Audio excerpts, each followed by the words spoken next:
So, I don't know if this has ever actually been discussed, the true origin of VSA in any public forum.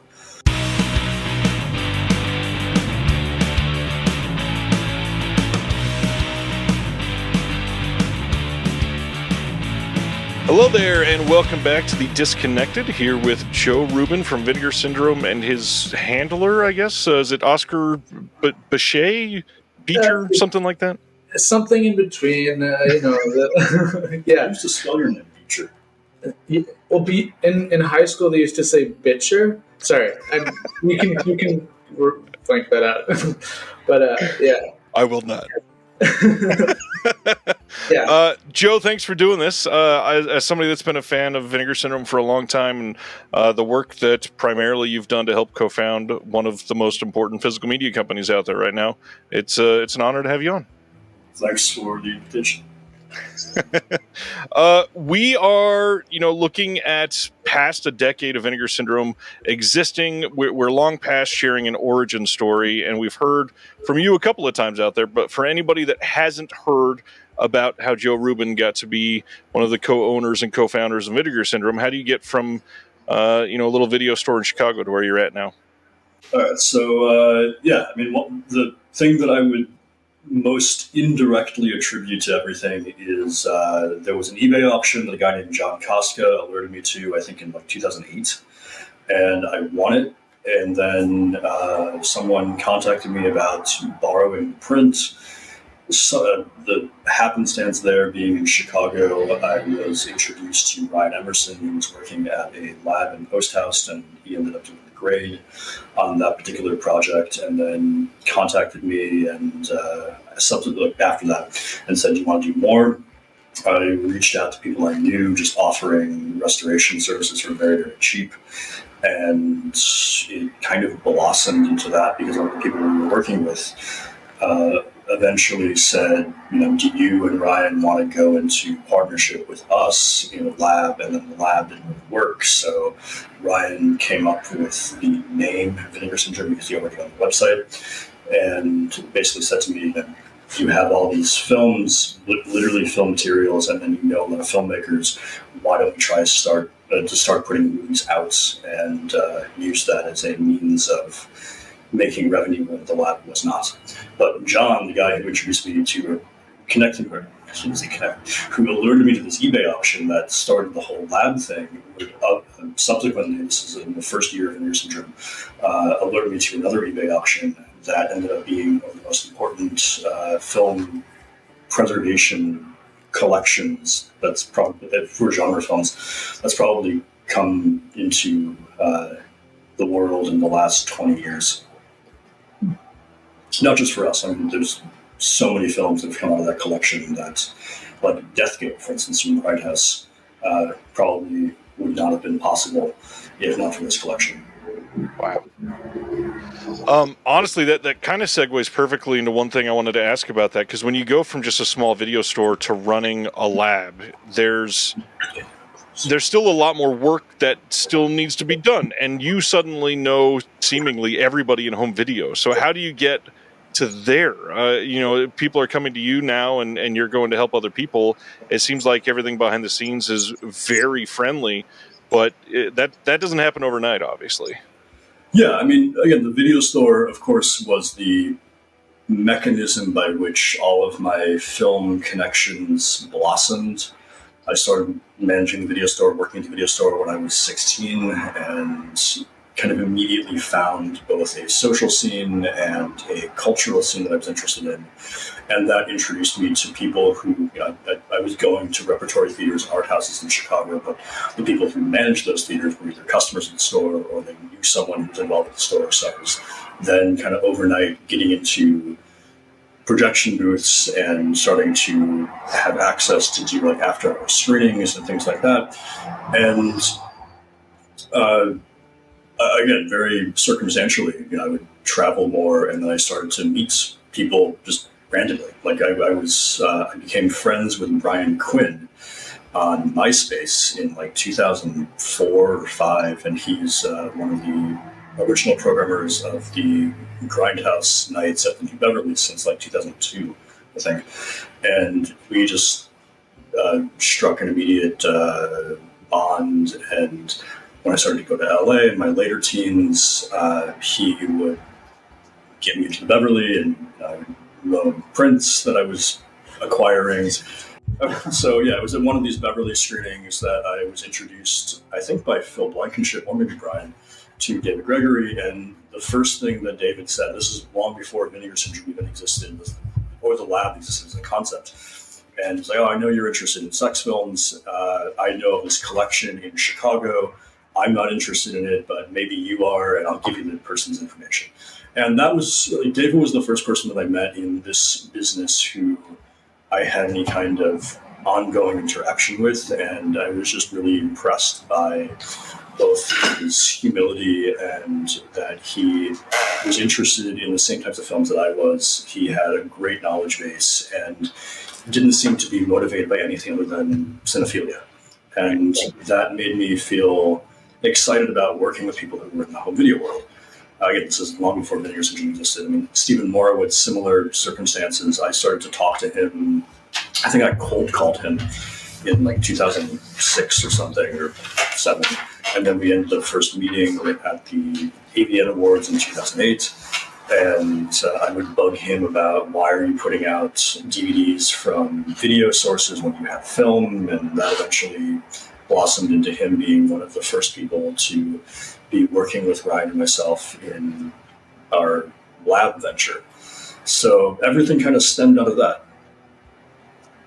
That's a lot, obviously. And funny enough, I just so happened in the last week, I've, as part of another show that I do, Jared Honor from Mondo Macabro, I just posted another episode, him heaping praise upon your name for one of the titles that they just announced and how you handled that. And then I'm posting an interview with Eugenio Ercolani this week that we spent a little bit talking about how much he respects you as well.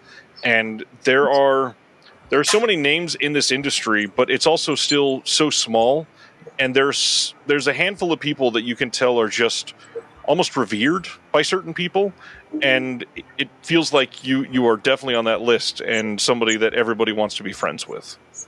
Well, I don't know about that. Yeah. No one wants to be friends with me. Professional friends with, I will say. Sorry. Who say of Pete Toombs, who co-founded Mondo Macabro with Andy Stark. Like, Pete is one of the nicest, most generous people I've met also in this industry. Like, the first time I ever met him, very similar. It's like, oh, there's this film that I think you might be interested in that was offered to me, but I don't care. Do you want the contact? And that's one of the things that I like about working with people like Pete and David and Bob Morawski and Bill Lustig. I mean, everything is... There's a sense of, even though we're all competing in a sense, we're also all there for the same end goal, which is to get these films in distribution and seen, and everyone helps everyone else.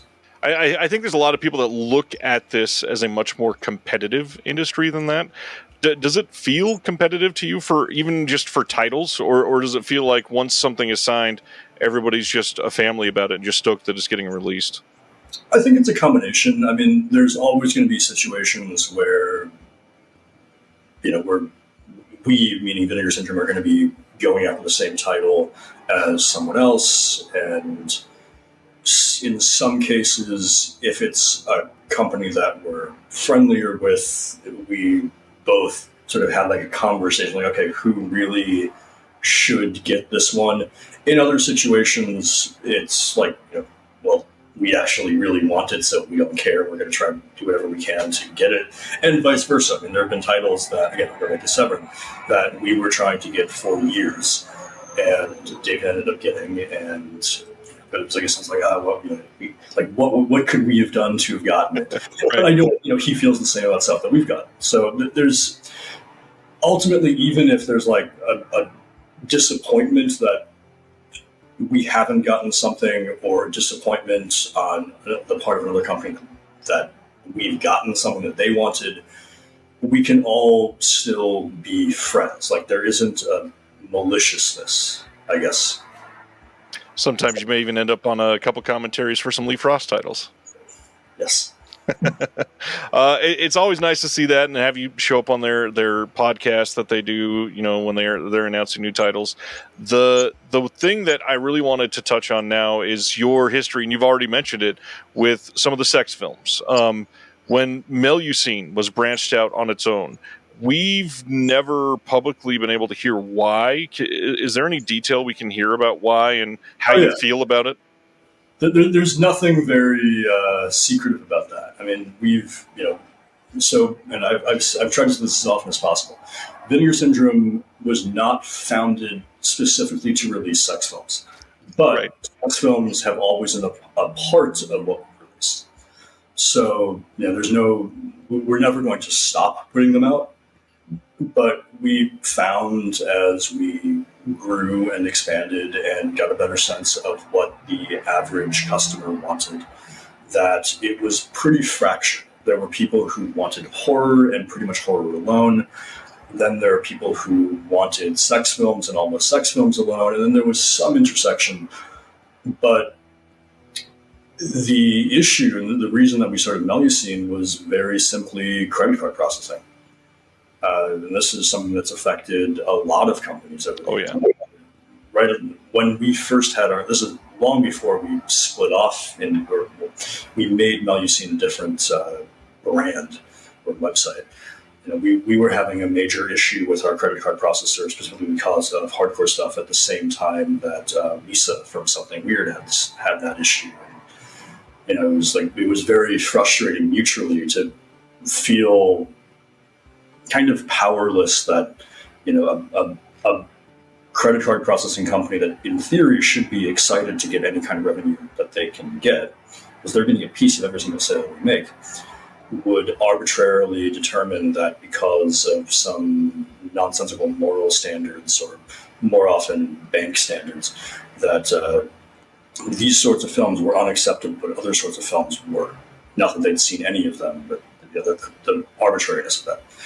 And eventually, and this is again why Melusine was split off, the processor that we're using currently for Vinegar Syndrome,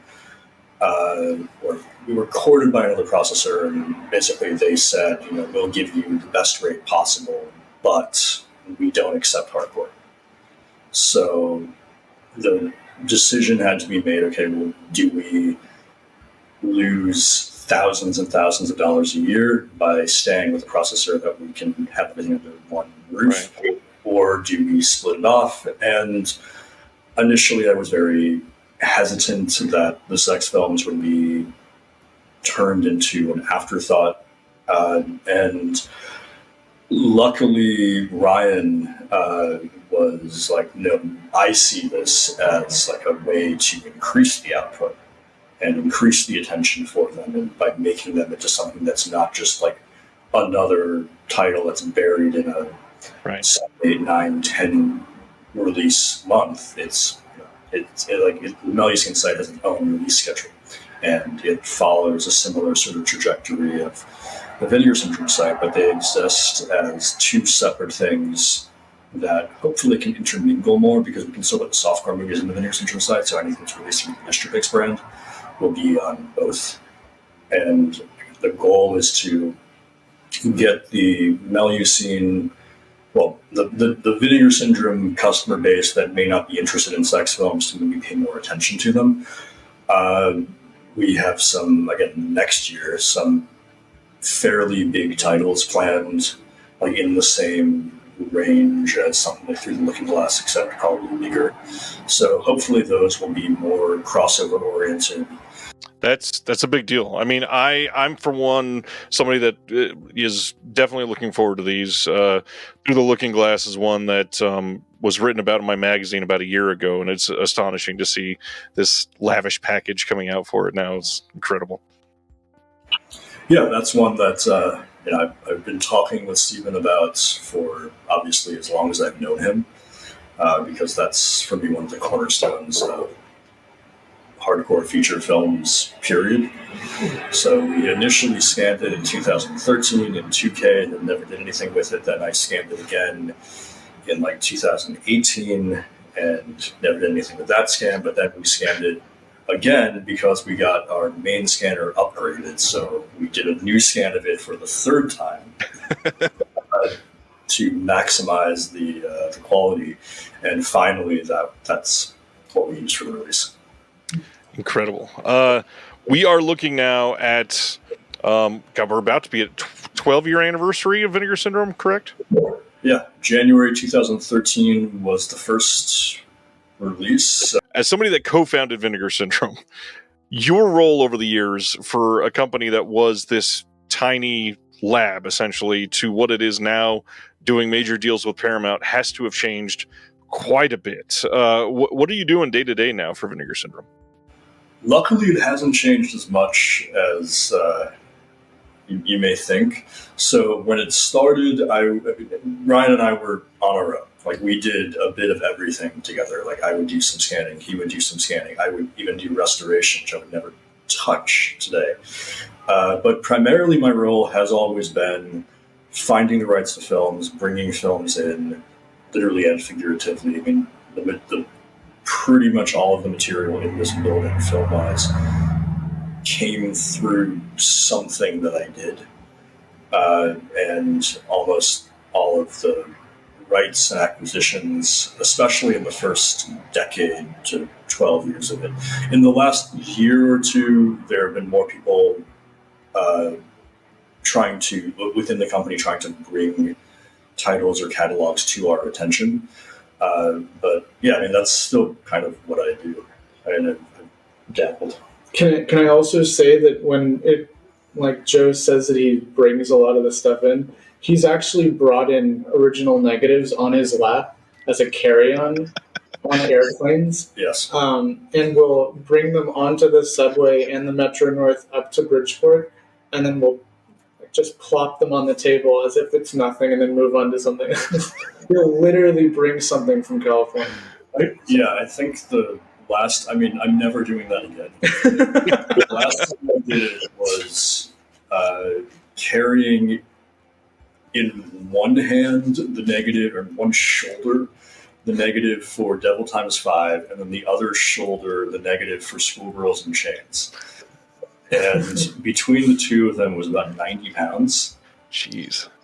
And the bags, they're freezer bags that I carried with it.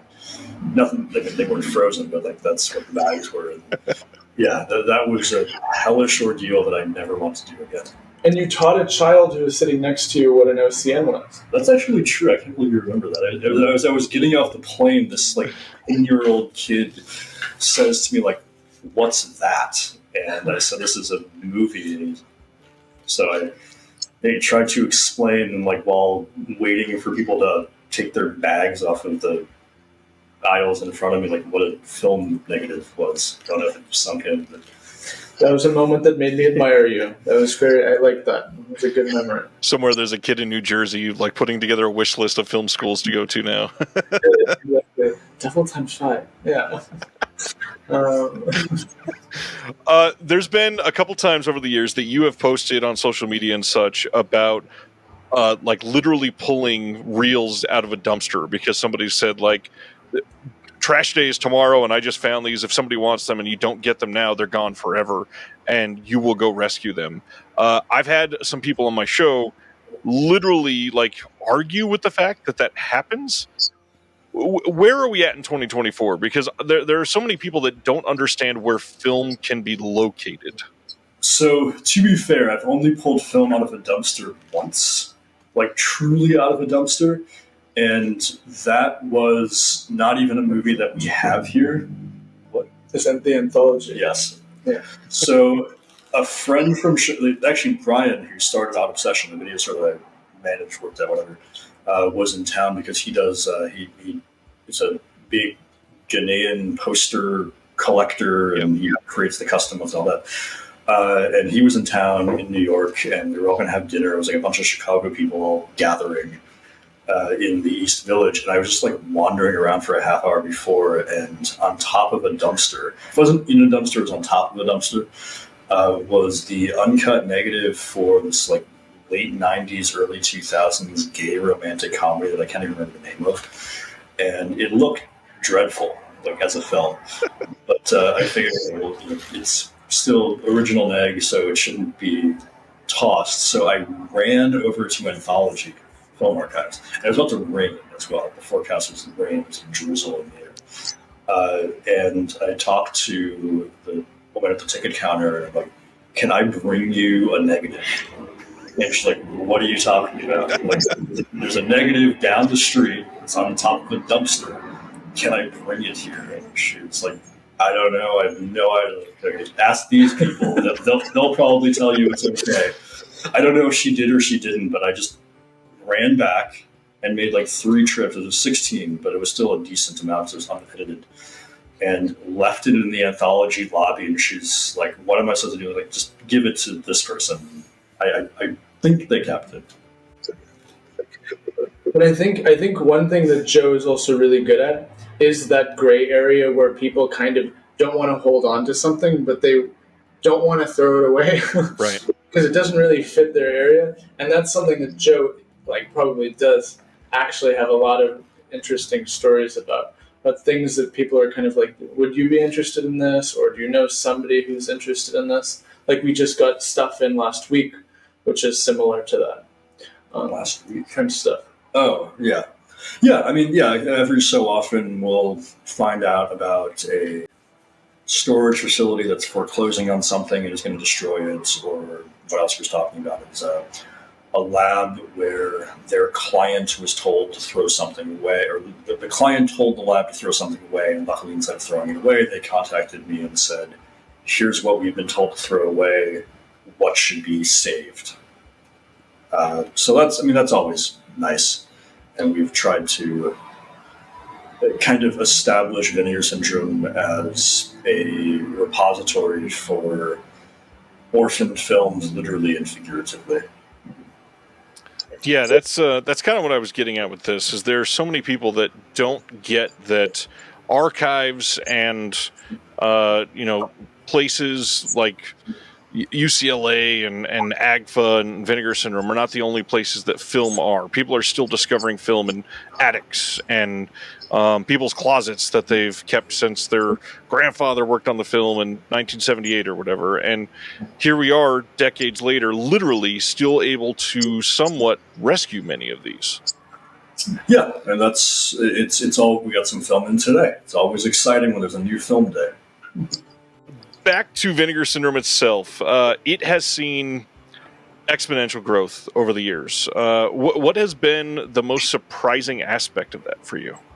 2 things that maybe answer this is becoming in terms of the programming of the releases, more mindful of what we think the customers want versus the initial approach, more on my side of like, this is what's exciting to me. I don't care if the customers want it. Right. So, I mean, that's partly why we created VSU, for example. I mean, VSU came out of getting Rad, which was very exciting because it was very much in demand for some people. But, if you're coming to Vinegar Syndrome because you want horror movies, you're probably not going to be interested in a kids-themed bicycling movie. And for every, compliment and like excited response that we got from like, oh, I can't believe someone's finally putting this out, we would get an angry email of like, this is not what I expect from you. So again, I have to give Ryan credit for this. He's like, well, we can't not put movies like this out because there is a huge market and interest for them. But why don't we make a place that people who want them can get them, but people who, subscribers, regular, the loyalists don't feel like what they're expecting or what they look forward to is going to be replaced by something that they may not be interested in all the time or ever. In 2024, and we're about to be in 2025 for Subscriber Week, we've seen countless sub-labels made at this point. We've seen so many titles coming out year over year, and we've never heard full numbers. And I know you can't probably get into it, but can we get any like ballpark idea of change in number of subscribers over the year? Just because one of the things I've talked about is that's probably a really good way to gauge the size of this industry as a whole right now. Well, again, to be fair to subscribers, it's to people who choose to subscribe. It's definitely a commitment, both in terms of the trust factor and also the price. So we've seen a fairly consistent number of subscribers over the past 5-6 years. It varies maybe by 50, 60 per year, but it's remained very consistent. And again, luckily, the majority of the people who subscribe choose to renew. So, for however many decide they're not going to renew, usually roughly the same number decide to sign up for the first time. But I think the more interesting thing for me in terms of the subscribers is what we've seen with regards to, because you're getting all the Vinegar Syndrome releases, like the Vinegar Syndrome branded ones. Right. That many subscribers are still excited about the sub-labels and certainly the partner labels. And a lot of subscribers every single month are, in addition to what they're automatically getting as part of the subscription, getting at least a couple sub-labels or partner labels or something like that. And that also has kind of given us more reassurance that we can try to be more experimental with what we put out under some of the sub-labels. It doesn't always work. Like, we were all excited about Sex Mission, for instance, which came out this year. Not a great seller, which I think Ryan and I were both kind of surprised by. But hopefully, like VSL, for instance, is the second most recent of the sub-labels. The most recent one is Cinematograph. And VSL was birthed almost by force because we ended up with some films from the 40s and 50s that were horror, but we'd never done horror from the 40s and 50s. And again, we were concerned that, well, what if we put under Vinegar Syndrome and subscribers? I'm paying for slashers and like gore films, and what am I going to do with this? Our artistic horror and barely horror anthology like fantasy.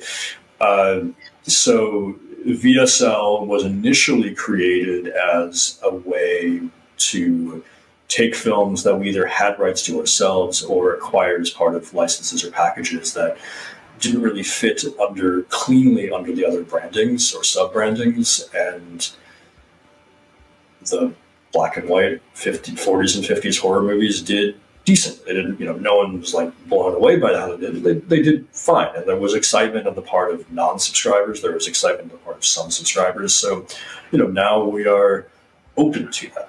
And that's in many ways what we've used the sub-labels to do over the years. Like, branching out into an area of film that doesn't really work under the main branding, but there's still maybe crossover on, or to be blunt, sales. But it's some of, like, VSL is not really so much a sales-driven sub-label, or hope for sales-driven sub-label, nor is VSP, unfortunately, at this point. I mean, it's more like a testing the waters to see where we should go with original productions. Whereas VSA is, at this point, we try to market things like, okay, what's going to be most exciting in terms of high sales. Same with VSU. And Cinematograph, we're also still trying to figure out, where the market for new Hollywood to 90s non-genre films lies. Right. And we've had subtitles that have been very successful and have gotten a really great response, and then other ones that have, unfortunately, and because they can be just as interesting as films, not received as strong of a a response, and it's been kind of surprising in some cases what has gotten the higher response and what has gotten the lower response. What is one of those Cinematograph lower sellers that was shocking to you that you should shout out as a great title right now? Go Fish. I mean, the second most recent one. Yeah. And I wouldn't say that was like shocking that it didn't do as well as some of the, the Altman or Jonathan Demme like name stuff.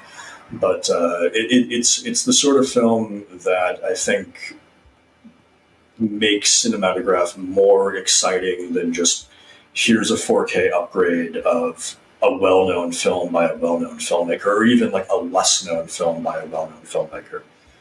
And I think it would be more fun and rewarding, although it's not necessarily the way that it's going to go, to focus on independent films and films that were coming out simultaneously to studio stuff, but weren't part of that machine. One thing that I have been curious about for a while, and as a co-founder of Vinegar Syndrome, I think that you were one of the more authority voices to speak on this. There are so many people that now look at Vinegar Syndrome primarily as a packaging company. And that's been so weird to me because there's so many films being put out, but they don't refer to those. And as somebody that loves films yourself, how do you feel and think about that? The fact that there are so many people that are buying these primarily to focus on the packaging. I mean, if that's what makes them happy, then good. I have to look at everything as a whole. Like, if a VSU does really well, but then the Vinegar Syndrome proper titles don't, or if some partner labels do really well and then other ones don't, the business focused side of me, as opposed to the I want to put movies out because I like them or I think that they're exciting, ultimately has to go in favor of what is actually going to sell. And special packaging is a great means of getting people excited about films they don't know about or don't care about. Because even if, for every 10 people who buy the film because hopefully, even if they haven't seen it, they're interested in it, versus the one who's like, I like this cover, I like this box, at least they're buying it. Right. And maybe they will watch it, maybe they will like it. And we used to have this discussion in more on the curation side about sex films, where I would be excited personally about, we just got the rights to this, or we just found this lost film, or like this is like a really interesting movie. I go for the more depressing sex films. But we found through sales that what does not sell with sex films is misery, and what does sell is Hayapeishali. So that's dictated some of what we've put out. And the packaging stuff, again, Ryan is the person who deserves about 99% of the credit for both making the packaging as marketable and as exciting as it is, but also coming up with the designs, like the tenant box. That's Ryan's concept. Where I think maybe too obsessed for business practices on just the film side, Ryan looks at it and says, okay, how do we take this film that most people are not going to know what it is or care about it necessarily, but make it into something that's going to be exciting? Right. I think, can I say also one thing too, where it sounded like you were almost saying that we're now steering into a more just sales driven type, but that's completely not true, because I think a lot of the more ambitious things, the things that Joe really does care about, he forces through. Like, basically, Sure, yeah. like he's just like, this movie, and I'll watch. I'm like, really, this movie? And then he's like, I really like it. Look, I do the schedule. Right. So like a film like Bloodline, which I was really nervous about because I liked Bloodline a lot, and I was afraid it was going to be a total bomb. Luckily, it wasn't. But like those are the sorts of like the first Paramount deal that we did. Bloodline was one of the titles that was in that deal. I was like, that was like the one for me. That was the one that was like, okay, we're gonna get big, we're gonna prophecy films, we're gonna get existence. Okay, that's all well and good. I want Bloodline. Right. So it's, but again, Ryan and I are also only two of the partners. Right. 4 people own Vinegar Syndrome. So Ryan and I are primarily the ones doing the day-to-day creative stuff and acquisitions and restorations and anything to do with the operations of the business. But there's also Ralph and Ian, and they have, they've been with us since the beginning. They're the people who invited us both to go into business with them in the lab venture back in 2010 or something. But I think that one of the things that's also good about having partners is that where my head is at may be very different than where Ryan's head is at or where Ralph's head is at. And we can have our arguments and present cases for why what I think makes sense in a situation or for an acquisition or for a release is the right way to go. And then Ryan might come back and say, oh, no, you're totally wrong, and here's why I think I'm right. And then Ralph might say, listen, children, I'll tell you what to do. And then we all bicker and argue and scream occasionally, and we get it resolved. So, having that kind of pushback and disagreement can be very frustrating at times, but it's also one of the reasons that we function. Like I couldn't do this on my own. Ryan couldn't do this on his own, and we all need each other. And it's also one of the reasons that the majority of people who work here, especially there's a few people who have been at Vinegar Syndrome since before Vinegar Syndrome existed, like Brandon and James. And they are as much a crucial backbone of the company as anyone else's. Brandon scanned every single film that is scanned in this building. Brandon scans it. So we know who to blame. I'm just kidding. So I'm kind of rambling now, and Oscar told me that I'm not allowed to ramble. But, that's my job. Yeah, but I guess to the point that I'm maybe sounding more business oriented. Ultimately, this is a business, but it's a business that, in my mind, I will sell.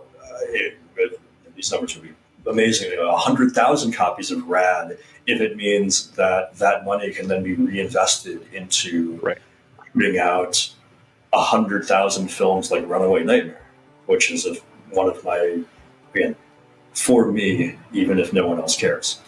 So, or Bloodlines for that matter. Well, and that's one of the things that I've had to keep my ear to the ground on all the social media and crap, where obviously you hear the worst of it, but so many people are on completely opposite sides of the spectrum here. Some are very happy with the more mainstream output. Some are very concerned about the lack of, like, I used to subscribe because of Runaway Nightmare or because of the Telephone Book, and now it seems like those are fewer and far between. Or does that mean that those types of titles are going away? I mean, obviously the answer is no, but how has Vinegar Syndrome kind of dealt with that in the evolving years? It's sometimes difficult. I mean, like this month, October, we have The Ghost Dance, which is the obscure title of the month, I suppose. And then we have our latest Jella collection, which is comprised of 2 movies I was trying to get the rights to for years, and then a third that I'm not personally as fond of, but ironically is the one that seems to be the biggest draw of the set.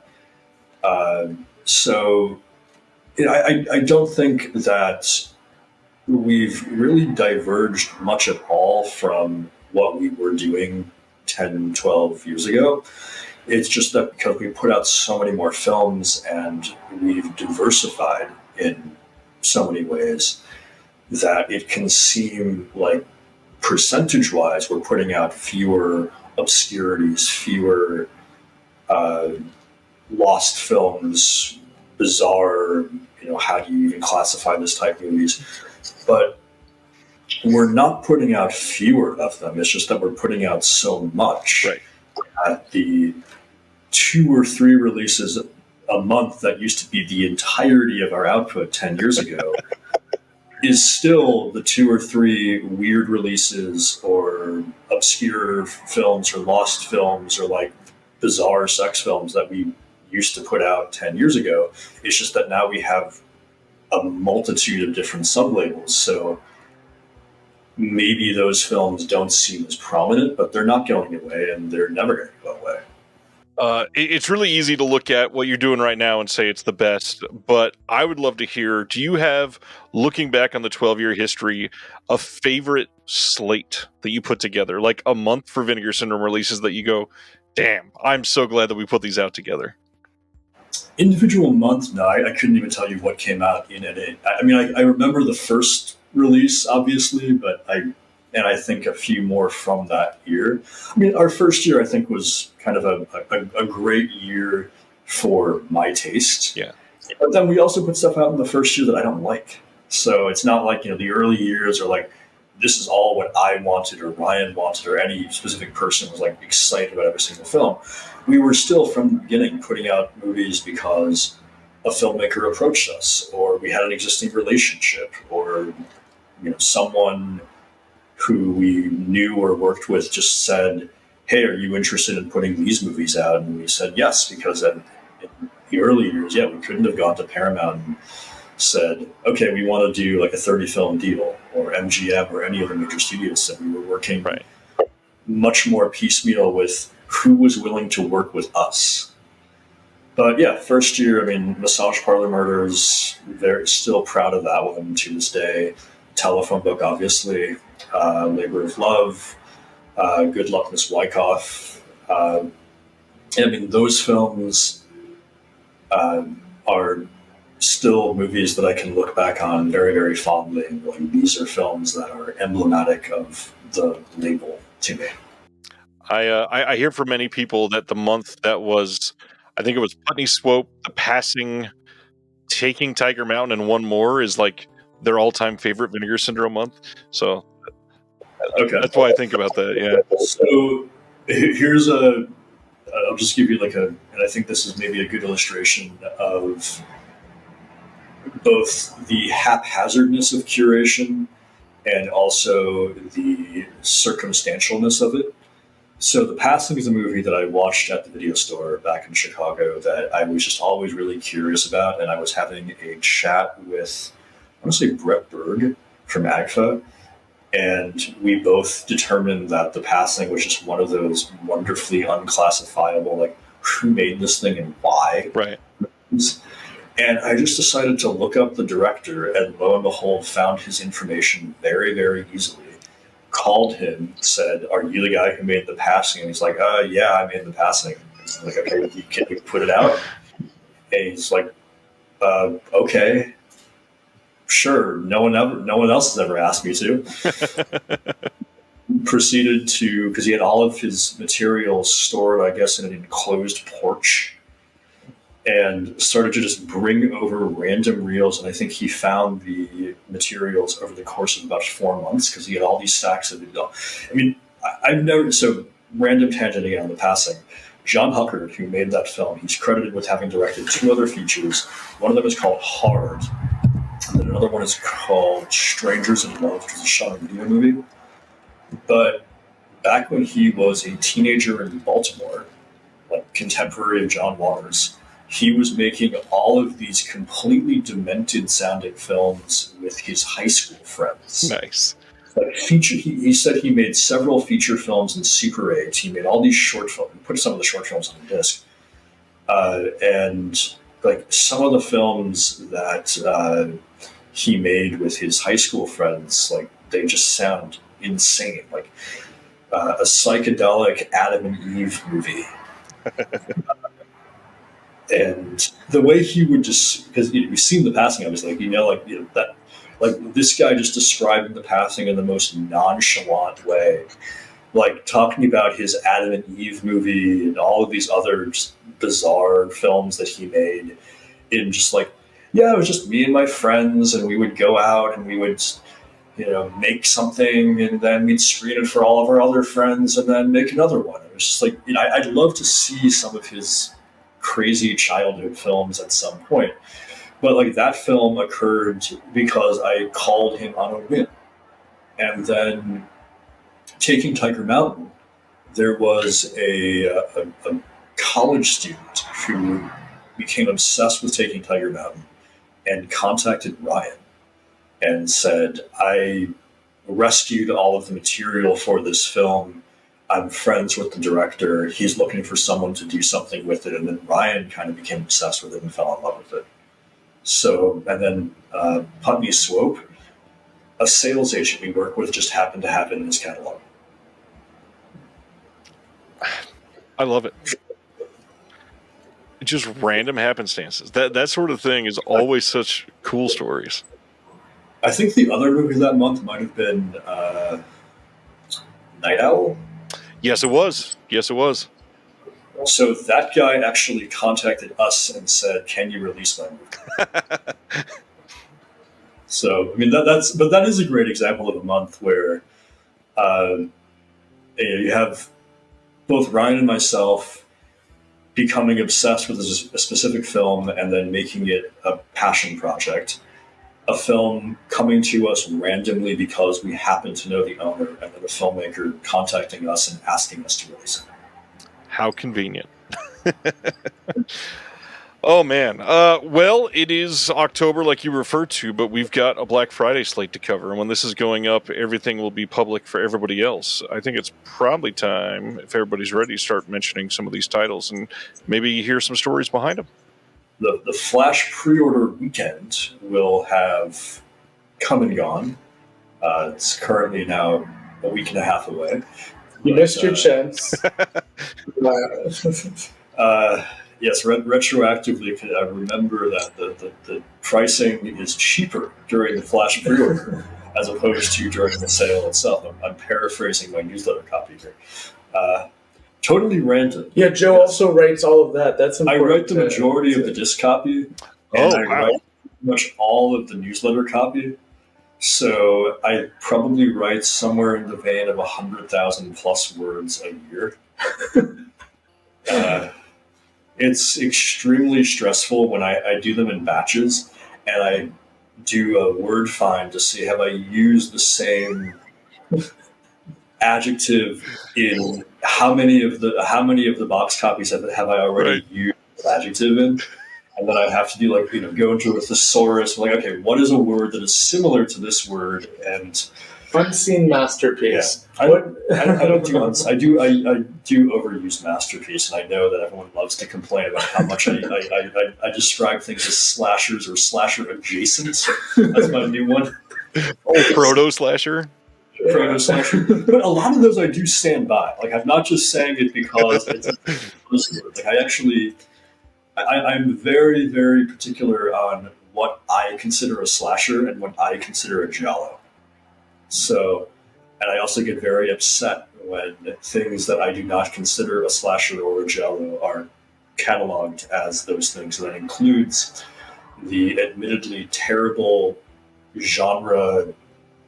If you go on the website and go under genre, I don't know who put that together, but there are a lot of mismatched films, at least insofar as how I would define them. So Flash pre-order, the big title for me, and I don't know if this was the big title in terms, I guess by the time you're listening to this, we'll have known what was actually the titles that people were most excited about. But the biggest one for me was Looking for Mr. Goodbar. You've got one thing, me. Oh. That's what you've got. Yeah. And to hold on to me, it's got to be me and only me. Get this into one of your two heads. The only one that can think. I am my own girl. I belong to me. Now get out of here.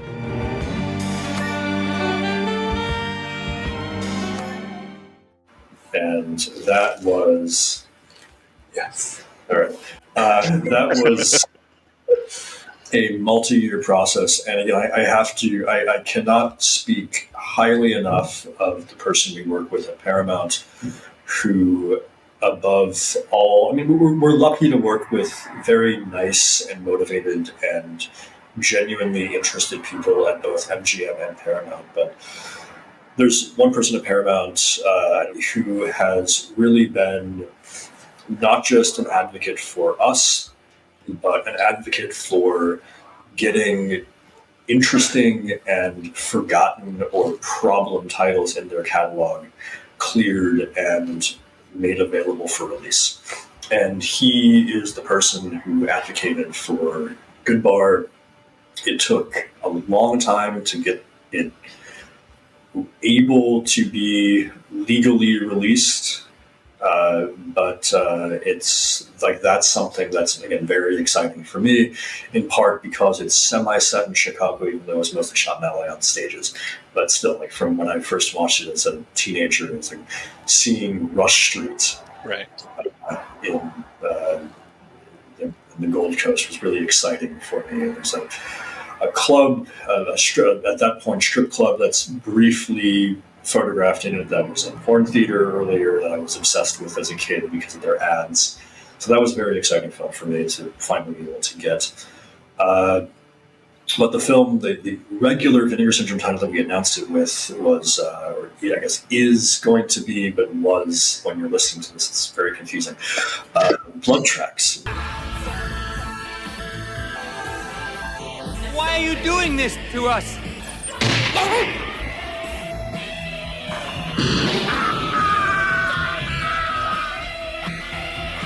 How come you didn't tell us how cold it was going to be? Yeah, I'm gonna freeze my tits off. It was another film that we had wanted to get for years, and we had all these dead ends. And after Ewan, who's one of our extras producers and who also does a certain amount of acquisitions, he and I share a very similar taste. So we rarely disagree over a film that he is excited about or that I'm excited about in terms of trying to acquire. But he was really into Blood Tracks, and it's a British-Swedish co-production, so he had managed to track down the very difficult producer, and it took him many months of coaxing and dinners and trying to convince him that he should sign a piece of paper saying we could release the film. The materials were not mystery. The rights weren't even a mystery. It was just this producer was just so like, I don't care, that it was like, a great day. It was like the document is signed. So, but yeah, Blood Tracks is a big one. And again, I think, both Looking for Mr. Goodbar, even though it's a studio film, and Blood Tracks are classic Vinegar Syndrome titles. Like, that's the sort of film that if we had had the rights to it in 2013 would have absolutely been films that we would have had no qualms about. And I think that, the people who yearn for those days will hopefully see that as a continuation, even if it's not quite the same history of how we got them and so on. But yeah, those two titles are both very exciting for me. Congo, VSU. I've given it up. Oh, you'll never give it up. The problem is, how come it doesn't exist?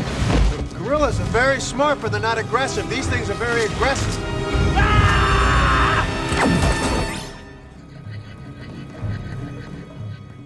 I hope,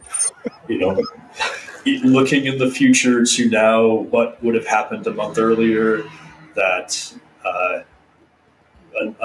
everyone loved it.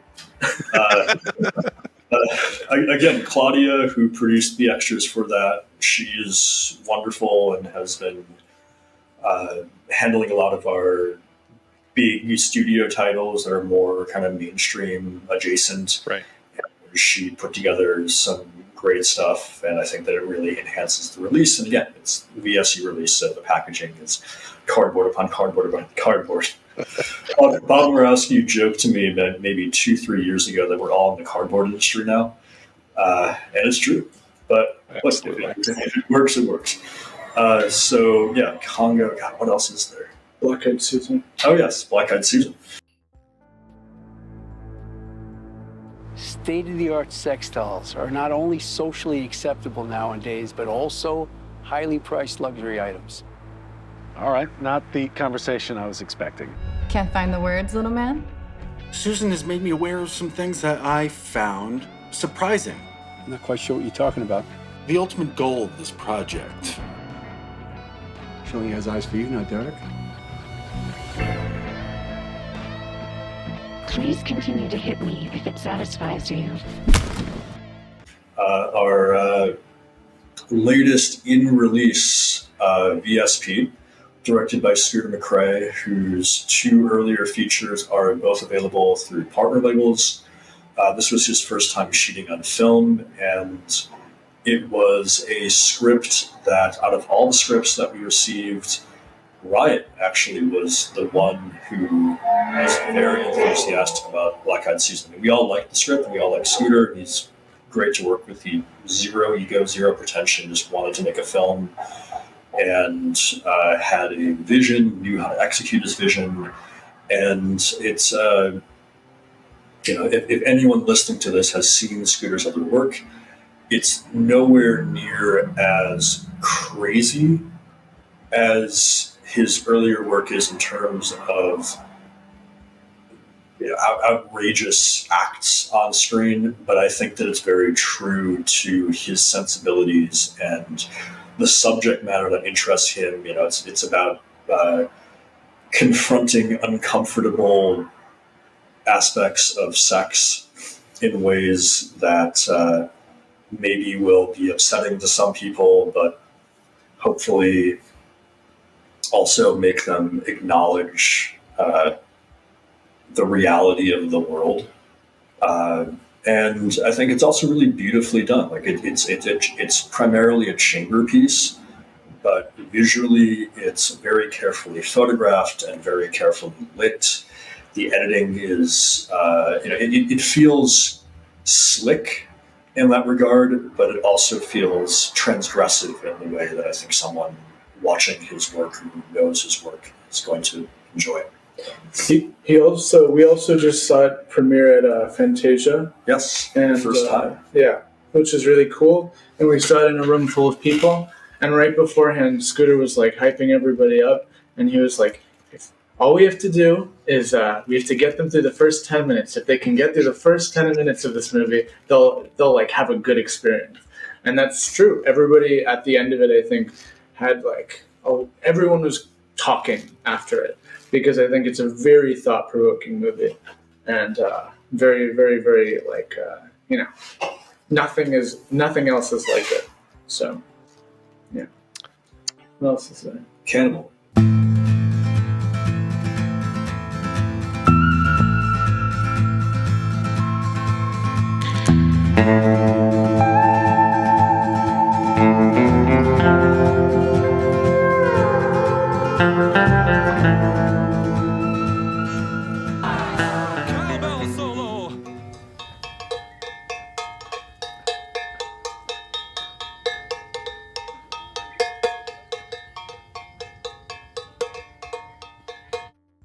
Cannibal. You should talk about that one. That's your Cannibal the Musical. Originally, Alfred Packer, the musical, shot on super 16mm film. Everybody knows the story. The 16mm film lost. Different people say different things. I don't know. I spoke to Jason McHugh, also one of the producers, but also Claudia deserves credit for all of the special features and all the work that she does. She's amazing. And put me in contact with him. I asked him every single irritating question I could to get towards the best possible source material and the process for making the 35mm print, which will be the first time that we've ever included something like that, and maybe the only time we'll ever do that. I tried sneakily getting it scanned probably like a half year or so before, maybe 4 months or so before the release. Joe caught wind of it, sniffed it out, went to the scanner, said, "Why are you scanning this?" And took the reel off and said, "It's complete trash. The interlacing is..." I did not take the reel off. We actually did scan a section of it. He doesn't like video, and I was just disgusted looking at it. Yes, so. But the really interesting thing about, I think, this release too is we went to the earliest masters, and it looks really, really amazing if you actually see it side by side. But I think what the actual film component about this film is, which makes it really interesting, is Jason McHugh worked really hard to make this print for his distribution deal with Troma, and there is something very like ephemeral and materially interesting about seeing it on film. It's not actually you can't make a video and then automatically make a print. There is another negative in between the actual stage of the video master that they ended up using, which also seems like a pretty okay quality video master. Sorry, now I'm the one rambling. I'm taking this over. Keep going, it's important.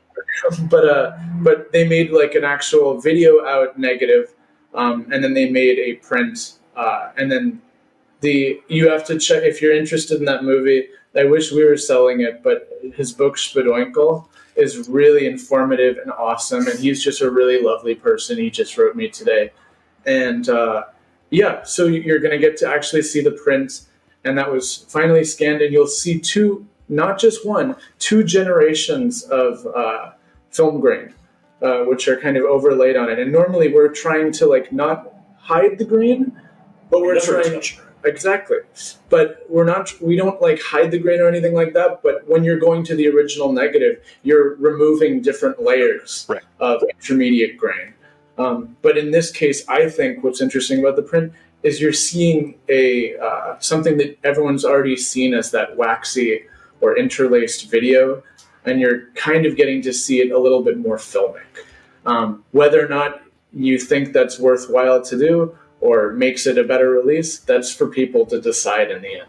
You know, it's not saying it's better than anything else, but it's a very unique experience to actually have that on the release. And it's the first time it's ever happened, and probably the only time it's ever going to happen, because it's really expensive to do that. But yeah, Cannibal. Well, and I'm sorry for asking, but there is, people talking online about it. There's 2 releases of this coming out right about the same time. There's some odd things happening, like the owner of the other company commenting on Vinegar Syndrome post about it and trying to make sure that everybody knows his opinion, and not saying he's right or wrong necessarily. Can you share why yours is special for anybody questioning it? Because for so many of us, this is just a title we've wanted for a long time to be treated fairly, and it's incredible to see 2 companies doing it at once. Well, I mean, it's not really all that unusual for multiple companies to have the rights to the same title simultaneously, especially in different countries. Yeah, I mean, his release has I know he has a lot of extras on it. I haven't really gone through them, but his release has people who we've interviewed as well, and vice versa. I mean, they're just different releases. Right. If hopefully, if you're in the U.S., you are buying the U.S. edition, and if you're not in the U.S., then you're buying the non-U.S. edition. I think, just I guess to speak generally about the territorial rights issue, and this is not a unique situation. We, for the most part, license titles. If we don't own the film outright, we license it for U.S. and Canada only. And the reality is that if someone wants to import it from another country, they can do that, just like Americans certainly can import foreign releases and very often do. And where we have tried to draw a more firm line is we are not going to actively solicit wholesale and retail distribution outside of the U.S. and Canada. Next to a fire department. everybody. So, yeah, we're not going to contact a non-U.S. Canada retailer and say, hey, buy our product. Right. And that's the only thing that we really ask of non-U.S. Canada distributors as well, that, if someone wants to go through the trouble of importing something from another country, even if it's a release that we have the rights to in this country, whatever. And the same thing if we have the rights to something in the U.S. and someone outside of the U.S. wants to import it from us, whatever. Not ideal, but it's just everyone is kind of on the same level there. Right. But the civility of it is we shouldn't be going out and soliciting, and we don't, international retailers to stock our products, and we should do what we can to make it unappealing for them to stock our products, as long as we don't have rights in that territory. And it's the same thing with exporters. Like, if we notify a U.S. retailer, like Diabolic, for instance, and they're always good to work with in that regard, that we have a title coming out that we see an international distributor is also going to be releasing. It's just good etiquette, and that's where I personally approach it. It's not like we must corner a market. I mean, we should be cornering our market just as an international distributor should be cornering their market. Right. But in terms of what makes the release special is, number one, first and foremost, Claudia's work, which has been, I was watching a bunch of the interviews and they're all really incredibly orchestrated. They got everybody. And yeah, I think we just got someone new a week ago. Yeah, it's crazy. So this is in October a week ago, so now 6 weeks ago. Yeah, I think it's really important to note that one of the weird things about our company is that we, first and foremost, make sure that the feature, oftentimes we make sure we have the best element, and then oftentimes the time frames are freaky. So we'll have a really good presentation of it, or we'll know that we can get a really good presentation of it, restore it, and then in the end, you'll still have things. I mean, everybody kind of does this, but things will still fall into place in the last, few weeks of it. But I think in addition to that, I picked up all of the materials myself from Troma. Every single video master that is in Troma's possession is currently in the archive, where I believe we transferred almost everything, just in case something was mislabeled. Wow. Because of the fact that we were trying to look for the best, clearest version with the least amount of layers of video transfer. Because when you're dealing with either analog video or digital video, there's always going to be something which is going to fuck up in the transfer. Of course. So, luckily, I think it looks really, really amazing. I think the picture quality is really good. And again, not to beat the dead Leanne, but... I'm Alfred Packer. This is my horse, Leanne. Hi. That's not gonna laugh. I forgot about Leanne for a second. No. But not to beat the dead horse, but I think that was a really good joke, and I'm not getting it. No. But not to beat the dead horse, but I really do think that actually seeing the sole surviving film element is going to be a really special part of this release. And there are weird aspects of the actual best video master, where in terms of when you see cuts from one section to the next, if you were to pause it on the actual master, on the uncompressed version, you'll even see a little bit of blurrage. But when you actually get to the print, it's not really there. So there's a lot to learn when you have both of these different good sources next to each other. And hopefully, if you hate the movie, which I don't know, I think you should go away if you hate the movie, because how can you hate Cannibal the Musical? But if you can take anything away from that, you can actually see a little bit of different sources and get a little bit more insight there. So yeah, I like how we really went straight into Cannibal Land, Colorado. But yeah. So, all right. So now the titles that will be announced at the sale, or just the whole time frame thing is just messing with my head. It's a weird paradox. Okay, so I'm going to start it off with the one that I am personally most excited about, which is Who Killed Teddy Bear? And that's our latest Cinematograph title. And that has had a very long journey to finally coming out.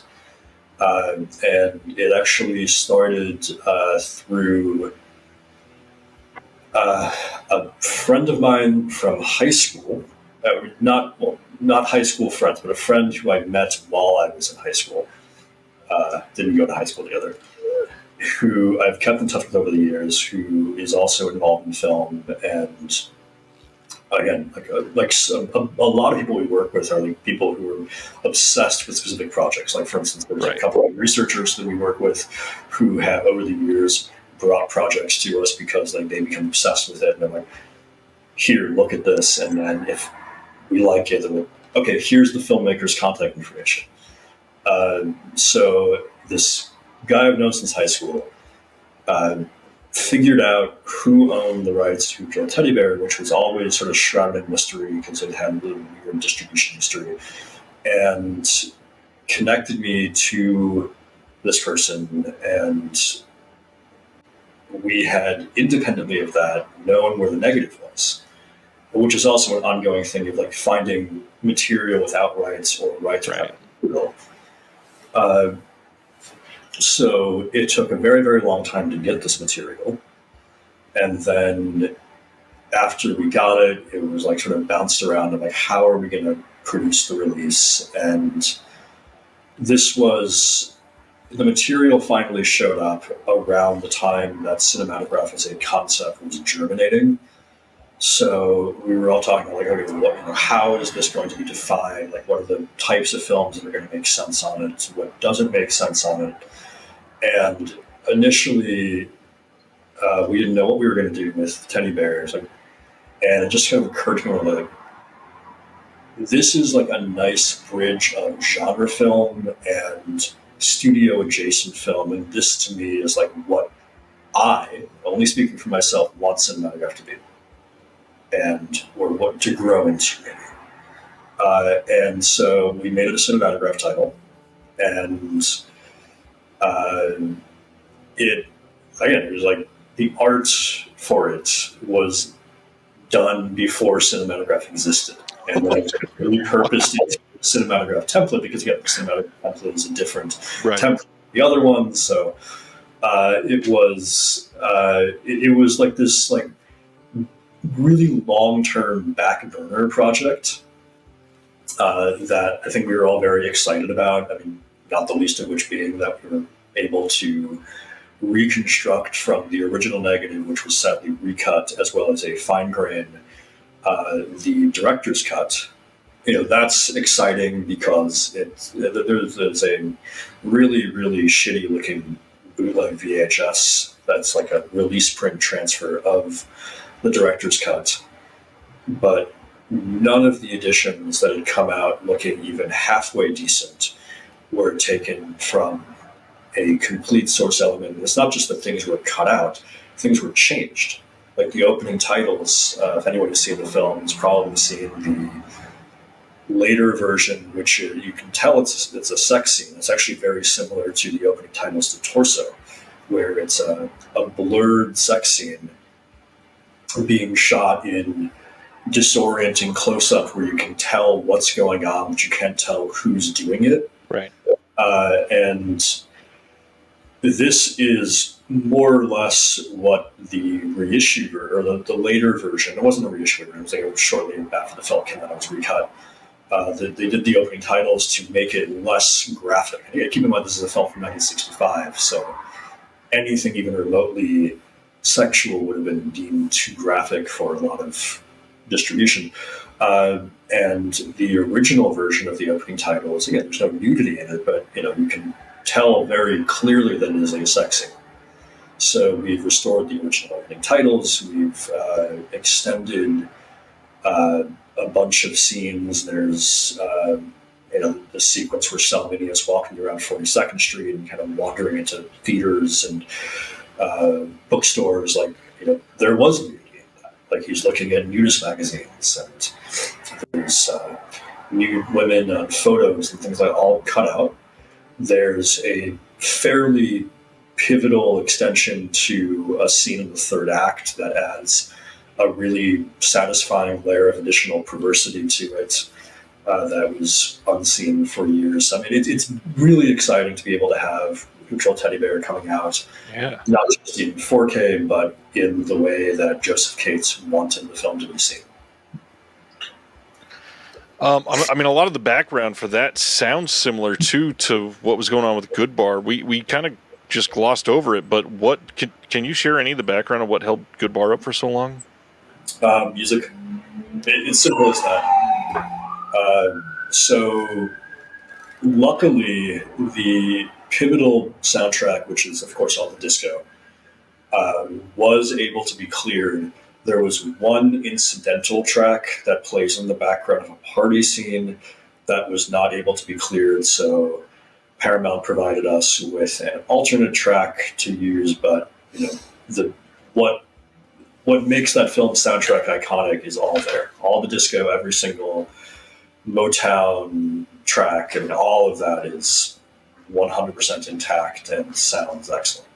Crazy. All right, so we got a Cinematograph, we got a VSU, we got some of the Vinegar Syndrome. Okay, what else? The one that you're talking about with Dino.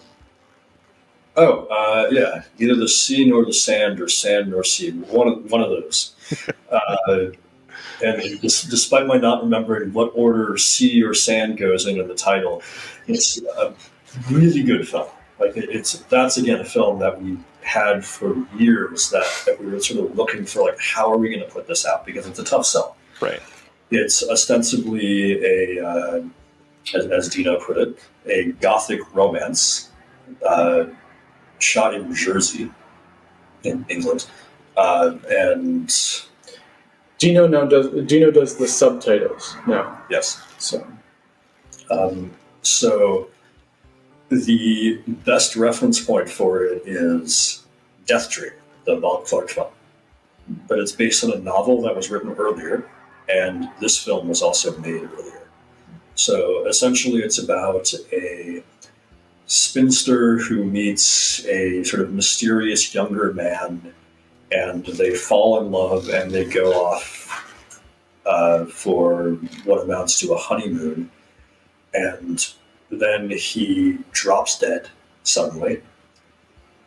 She can't accept that he's dead, says that he's going to come back, and then he does.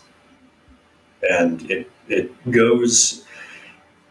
calling it a horror film may be a bit of a stretch, even though it is a horror film. I mean, he is quite literally a zombie.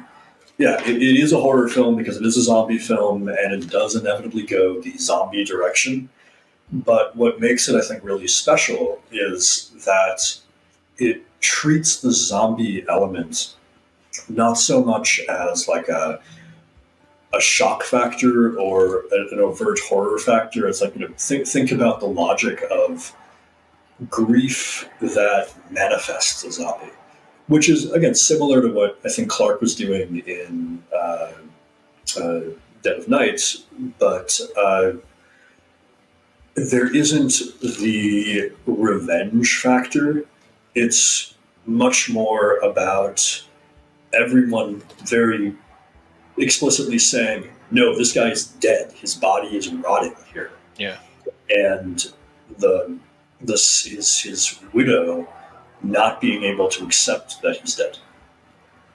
So it takes the zombie structure in a very interesting direction. And it's a satisfying film. It's a beautifully photographed film. It's set in a very rarely shot environment, and it's sad and romantic and downbeat. I hate romance, but this is the sort of romance that I can appreciate. I don't think you hate romance. The other day, like, what did you say about... What did I say? I forgot which movie. Oh! It's the movie about You've Got Mail. You liked You've Got Mail. Yeah, because You've Got Mail. I didn't say that the other day. Come on. I mean, it's like a month or two. No, it was not a month or two ago. We watched that in like the spring or maybe even. You were like, "Oh, I love Who's Got Mail." I loved I'm such a big fan. No, you're not saying I loved it. Oh, I'm kidding. Okay, I'm gonna plug a vaguely romantic film that I think actually does deserve watches. And okay, to be fair, You've Got Mail is a very fine Hollywood product. That's all we need. Just because I watched it last night, meaning 6 weeks ago. Honora by Sean Becher, who is a huge genre film fan and clearly loved. I mean, the film is dedicated to Jess Franco. Yep. So that is a wonderful film for the sort of downbeat romance that romantic movies should be. It shouldn't. There should be no happiness in romance. So Joe loves Honora and Nora Ephron. Got it. Yeah. Honora Ephron. Very good. VSA. Yeah. Okay. VSA. Haven't seen it. Okay. No, I have not seen the VSA. Okay. So this is again going to where I mentioned earlier that I do the vast majority of the acquisitions, but I don't do all of them. And again, everyone's taste is limited. I like what I like. I don't like certain things, which is not to give a quality of, my taste is better and like these films are not as interesting. I'm not an action person. I've never been an action person. I've grown into it a bit more in the last few years. Actually, in part, I can thank the guy who's giving me throat cancer from the blunts, Joe Vegas, whose new movie, which may be picked up by the time, not by us, by the time you're hearing this, Jimmy and Stiggs, also well worth seeing, shot on Super 16. But he's gotten me into a lot more action stuff and kind of made me appreciate films that in my youth I would have glossed over. We've been doing a lot of Hong Kong films lately and a lot of Hong Kong action films lately. And, the Hong Kong stuff that I love is horror. I mean, we've got some, I can't reveal these yet, but we've got some really great Shaw Brothers horror films in the vein of Corpse Mania coming on Blu-ray and maybe 4K next year. So look out for those. But other people who work here, like Curtis and Justin Liberty and Ryan and Dave Sikora, they are much more into action. And so, when lists come through, the lists often get circulated and everyone kind of gets the opportunity to throw in the films that they would be most excited for us to release. And then after we get the list of everyone's suggestions, usually Ryan and I go through it and determine, okay, well, these are the films that we, even if neither one of us in some cases have seen the film, that we feel based on the recommendations of whoever suggested it is both a safe bet in terms of it's not going to be a disaster for sales, but also something interesting, something that fits into what we're looking to do. And so I think it's Women on the Run? Women on the Run. Yeah. I don't remember who suggested that one, and therefore I haven't seen it, to be fair. So I can't speak about what makes it exciting, but hopefully anyone who isn't aware of it and is curious about it, can hopefully feel the assurance that that was not just like a title, even though I haven't seen it, Oscar hasn't even seen it, right? Mm-hmm. That it wasn't just like a filling out a package. It was something that someone here felt passionate about and felt was a worthy film that needed to be restored and released. On that note, the VSA has been a big question for a lot of collectors over the last couple of years, because what started as like video store memories of the 90s seems to be flavor of the month sometimes based on what's changing, and now it's primarily like Hong Kong and action back to back. Is there a current definition of what we should expect from VSA? So I don't know if this has ever actually been discussed, the true origin of VSA in any public forum. So the archive part of the A in VSA was specifically done because our original brick and mortar store, which was started by James and Brandon, is called the Archive. And the idea of VSA was originally, and it kind of still this to a degree, that it was going to be and I'm gonna say this maybe more sarcastically than I should, but you go into a video store 20 years ago, and there's the new releases section, then there are the everything crammed together, spine out, jumbled mess of things that they've had for decades that no one's ever rented. And the idea of VSA was, let's put some of those movies out. So it started off with films that we own the rights to, nothing that was licensed, because we've acquired many catalogs over the years, and we will acquire a catalog sometimes because of a few movies, but it's here's a 20 movie catalog that has 5 really exciting titles in it, and then 5 kind of exciting, and 10 what are we ever going to do with these? We have a film called Horses and Champions, which is a children's film from the 90s. Oh, yeah. And that's still what are we going to do with 1994. These? We have a bunch of South African movies from the 70s, and South African action movies that we've never actually watched. Might be good, but we've had them for 12 years now, or 13 years now, and don't know what we're going to do with them. So VSA was supposed to be, in a way, a place to put movies out that we were either assuming we're going to find their audience in time or just going to bomb. But they ended up doing pretty well. And then, so if you look also at the very earliest VSA releases, they have the archive logo on them, store logo, because that was, again, to try to connect it very explicitly to the store and the video store mindset and all of that. But as VSA grew, it became more of a nebulous thing. I mean, we would put something like Dr. Jekyll's Dungeon of Death out of it, which I like, by the way. I can defend that film. A lot of people don't like it, but I can absolutely defend that film. But then as we got more action films, because again, Vinegar Syndrome was horror and exploitation, and action could be exploitation, but movies that were more explicitly action, or 90s action movies, we weren't going to do this under Vinegar Syndrome. So that became VSA fun. And then when we started doing all these Hong Kong action deals, the big Cynthia Rothrock movie, well, that can be Vinegar Syndrome, but how about the obscurity that isn't either going to be as well known or well received? Right. Let's put that under VSA. And then we ended up, kind of without realizing it, licensing so many Asian action movies. It became purely a matter of logistics and programming. What am I going to do with 20 Asian action movies? Well, VSA.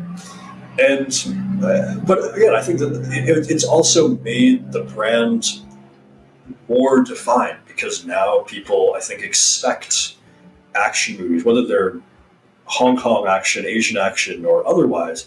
It's given the brand more of an identity than Hell Riders 1 month and Wolfpack and Dr. Jekyll's Dungeon of Death. Now it feels like, okay, if you like these sorts of movies, you can rely on this sub-label to give you more of that. One of the follow-ups for that is there's always been this probably form language of a standard edition may follow for VSA, but I don't think we've seen any of the standard editions yet. Is there ever a plan for bringing any of those back? No, I mean, never say never, but that was more of, again, Ryan wanting to put that on there. So the theory is always something is going to be such a runaway hit. Like, why are we tying our hands behind our back and saying only 4,000 people can ever get a copy of this? Exactly. So the idea is, in the off chance that that were to happen, we might do a standard edition. But yeah, there's never even been like a casual conversation of, hey, we should reissue this. Like, that's just never happened. I mean, Champagne and Bullet still goes for a lot of money on the secondhand market. Champagne and Bullets is not coming back. And I don't say that in any way to slight the film. Like, that is something that is a delight. The circumstances under which we had to get it, not such a delight. So that one, if you have that, cherish it. Yeah. What else can you do with it? Yeah. Any more Black Friday titles on the slate? Well, I guess, yeah, there's the 2 Vinegar Syndrome surprise titles.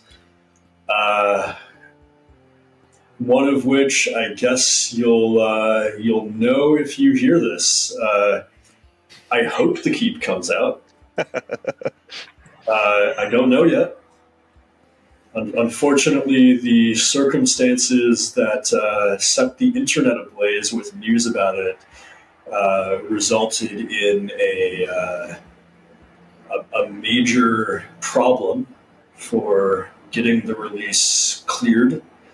Because, again, as maybe not for the reasons that everyone assumes, but there were legal complications that have prevented the film from being released. And again, Paramount was really wonderful to even help with getting that resolved.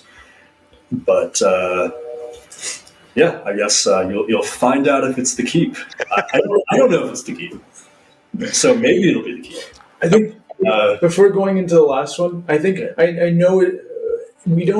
I don't often. Well, you know what? I think one of the really things that I really like about what Joe and Ryan do, and again, I'm very critical behind the scenes of everybody. What is that? Yeah. Yes. But I think one of my favorite things about working here is something like The Keep, where theoretically speaking, there have been masters made somewhere from the studios. Of all the films that we want to put out, put on some not so great master format. But I think one of the things which is completely, I know a lot of other companies do this when they license a lot of titles, but oftentimes they won't re-scan the negative or really, really fight hard to go to that OCN. And I think certain situations like dealing with Paramount or MGM, who are really accommodating and really care about the preservation side of things and wanting people to be involved in seeing the film as good as it can possibly look. But, theoretically speaking, you could go to the studio and license something and just take the master that they already have. And they'll be like, yeah, sure, great, this is the cost. But there are all these added costs on top of that too, which is really something that I think even the other companies who also license from the studios and then also pay for doing these new scans, that's like fronted by the actual boutique labels themselves. They have to pay that. That's an enormous investment for something which is technically it's ours because we love it. It's not ours in terms of intellectual property. It goes back to them, and then that's their master. So yeah, that was just my little rant about why I think The Keep it's amazing. But if that actually, hopefully, yeah. Well, and I, when this was revealed, I was going to discuss because there's so much in this social media world that, I'm one of the accounts that posts all the announcements for these because I have my announcement show every week, and I don't ever share any of these rumors or things that have not been press released by a company because of situations like this. Obviously, this is a big deal, and even just somebody leaking that has potentially put something in question. But how much are you guys paying attention to that, and how big of a deal can those leaks and rumors be? Well, the Keep leak happened while we were on our road trip. Oh no! And, that. So I'm just gonna leave that as like a. No, we can talk about that as the final one. Okay. So that is technically a Black Friday surprise. Okay. Jesus, you're really gonna. So I woke up to emails and texts, screenshots that ranged from just earnest, is this true, to panic. Right. And so I don't think anyone really has a clear grasp of why this artist decided to do what he did. And as far as I've never talked to him, so maybe I'm missing something here, but as far as I'm aware, no one on our side who talked to him really got a clear answer either.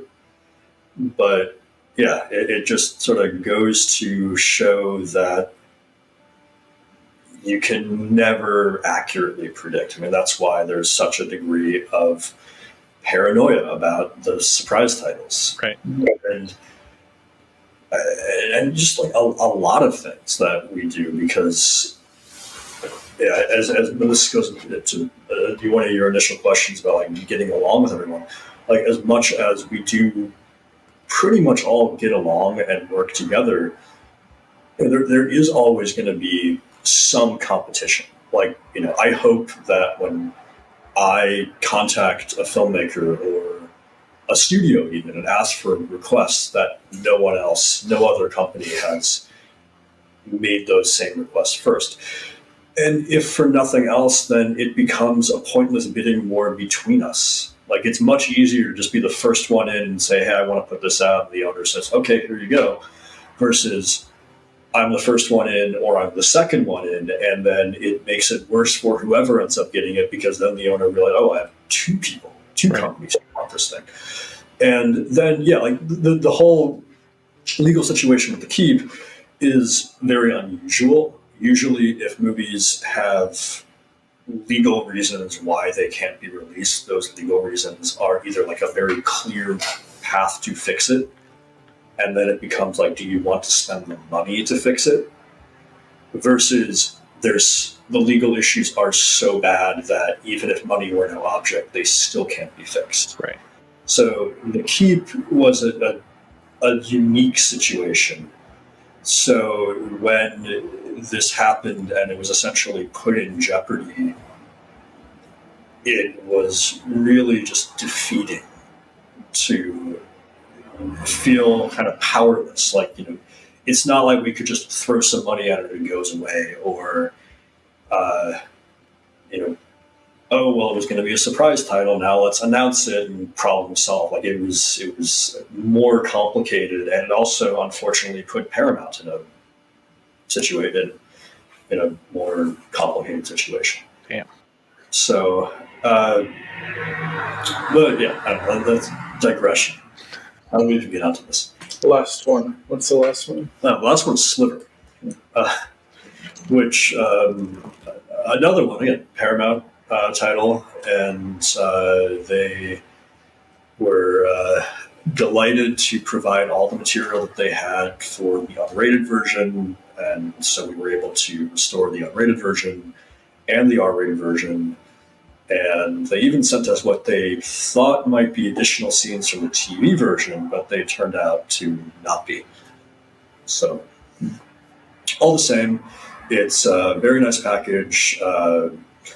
Philip Noyce was involved in supervising the grade, so all of the previous home video releases of the film have not looked the way he wanted the film to look, and now it finally looks the way he wanted the film to look, because again, it was a film that was kind of fraught with studio versus director dilemma, and everything is all good, and he's excited about it coming out. Paramount's very excited about it coming out, but part of that was, and this is often the case with studios working with filmmakers who may have a very different idea of what they want their film to be than the studio that's actually paying for the film to exist. And tangent to this, I think that it's also very easy to be dismissive of the studio versus the director and always side with the director, but keep in mind that if a studio or even an independent producer is fronting hundreds of thousands, if not millions of dollars to make a movie, it's their money on the line. So if there's going to be a creative clash, it's not that the director may have the better idea or the clearer vision, but if the studio sees a problem, then they're going to do what they're going to do. So anyway, Sliver is finally looking the way Philip Noyce wanted it to look. That really makes it feel more like the neo-noir that he wanted to make. Really takes advantage of the photography and the lighting and the use of shadow and depth and deep blacks and creating a more ominous look. But it's still a beautiful 4K restoration from the original negative. No grain manipulation or anything like that. And again, this is something that we have had come up on a number of occasions where people have been concerned that if we're working with studios, that they're going to mandate grain manipulation, they're going to mandate digital tinkering that differs from what the filmmaker would have wanted or intended. And again, luckily, both Paramount and MGM are very filmmaker oriented, so they want the films to look how the filmmaker wants them to look, but in a way that is historically accurate. With a lot of collectors that are looking at these films that they've held dear for decades, there are many of them that are upset when a director changes anything like that, especially like the color grades. That's the common argument over the last few years. As somebody that loves film as much as you do and have this huge history with it and obvious passion for it, how do you feel about that? Is that something that you've had to deal with yourself? Luckily, we haven't had many instances where a director or anyone involved will mandate changes that are not photochemically compatible. So I guess the distinction that I would make there is there's a big difference between a director saying, I wasn't, like in the case of Sliver, where Philip Noyce said that he timed his answer print to look a certain way, but then when the film came out, the timing didn't really match that. So it didn't look the way that he felt the photography should have been represented. And therefore, he took this opportunity to make it look like his answer print. Versus someone saying, I want to do digital relighting or digital repositions or re-edit in a way that's changing the way the film was created. And that's where I would draw a line.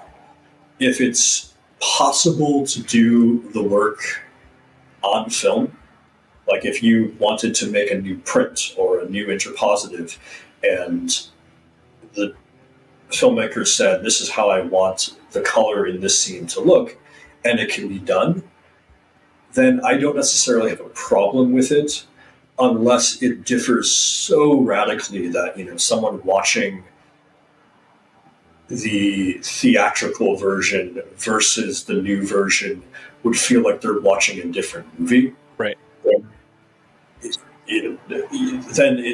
Then it's like this is revisionist creative work as opposed to historical creative work, which you also have to keep in mind that, and this is less true on the studio scale and more on the independent side, a lot of independent exploitation films were given single or very minimal corrections over the course of a reel. So you would have a 10 or 20-minute reel where if you look at the timing tapes or timing cards, which were the things that the lab would use to set the color correction to make prints, a reel that might have 200, 300, 500 different shots in it has 3 different corrections.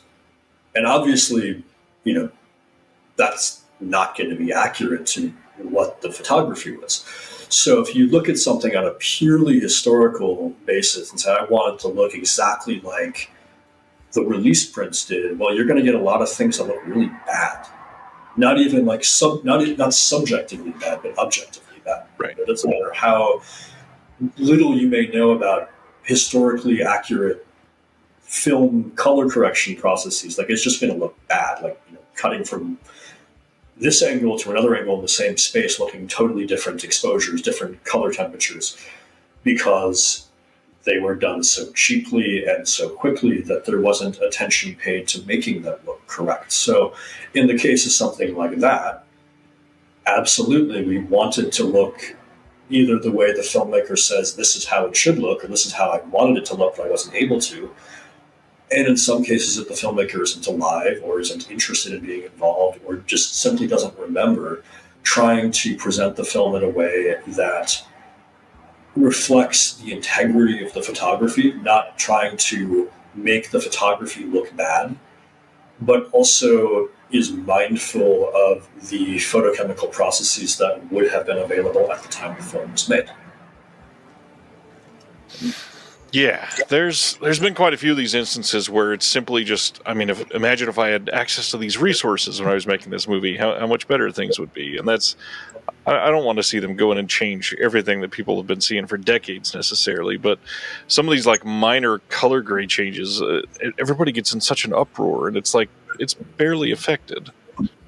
Well, okay, so for instance, and I think that we talked about, I don't know if this was part of the Against the Grain documentary or this was just something that was happening simultaneously. So different stocks, color film stocks from different eras look different. Yep. Some of that may have to do with deterioration and different levels of deterioration affecting the dyes. Other aspects may have to do with the stock itself favoring a certain color or contrast level or hue. And so, for instance, and this is something that Oscar and I constantly bicker about, there's an era from about 1975 to mid-1978 where Kodak introduced a new family of stocks called ECM2. And for some reason, all of these stocks, both 16 and 35, not all, some, tend to have very thin blue layers, meaning the concentration of the blue information is proportionately less than the concentration of the red layer, and then the layer that has the most information, meaning the most dynamic range, the most exposure in the brightest areas, the most exposure, or the most color in the brightest areas, the most color in the darkest areas, is the green layer. Now you can balance this pretty well just by manipulating the concentration of those 3 different colors. And we've released, like for instance, if you want to see, I call it yellow problem.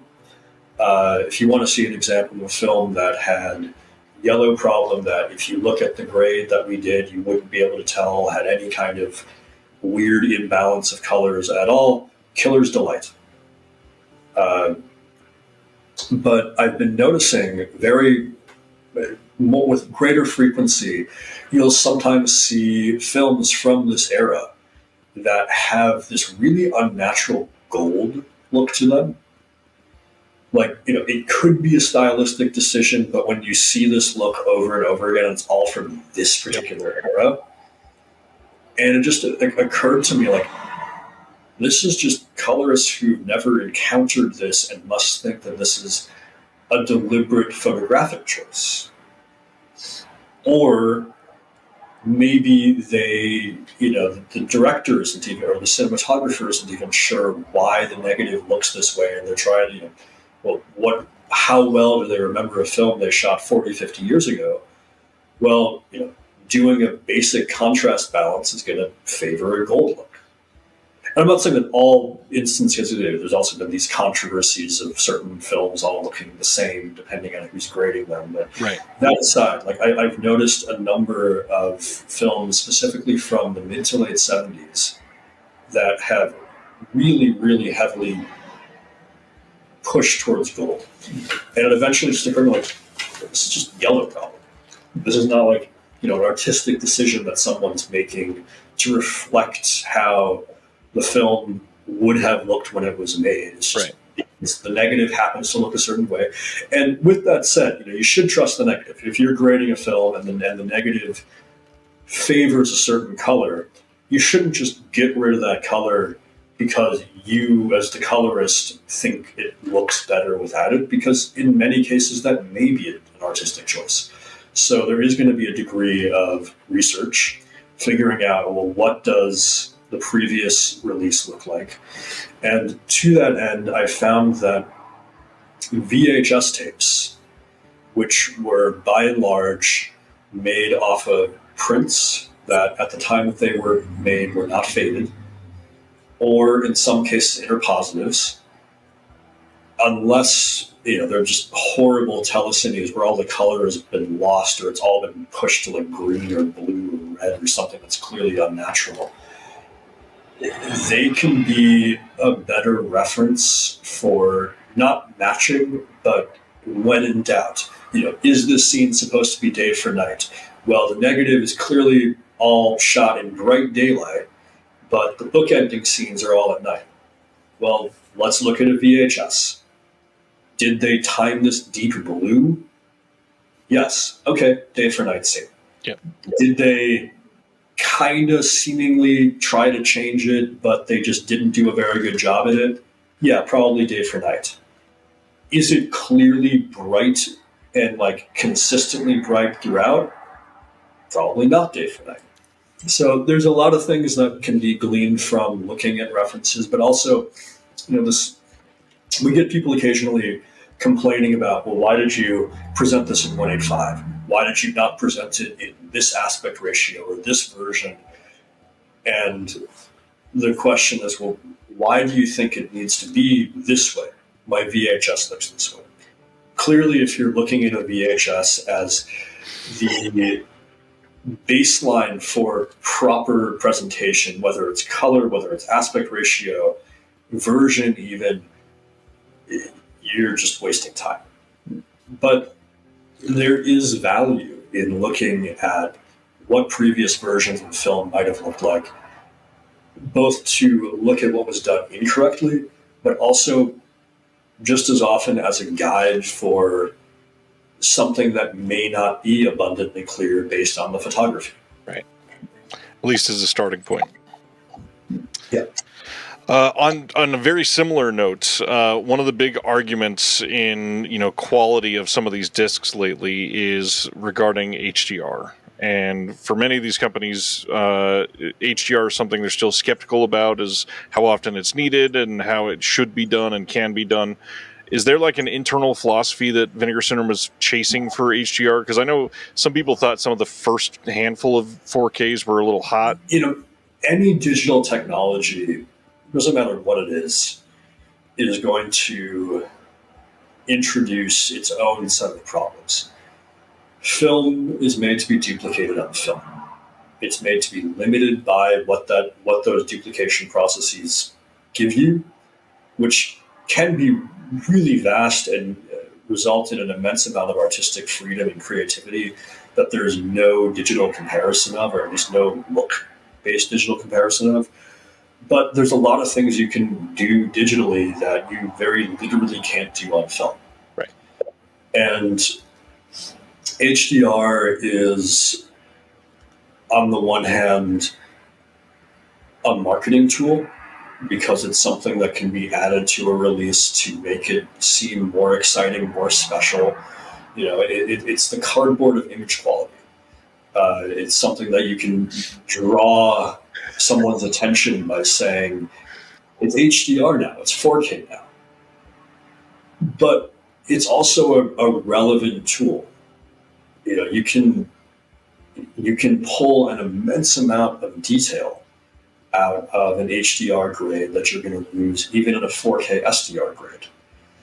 And again, it depends on the film and the filmmaker's intentions and what the photography lends itself to.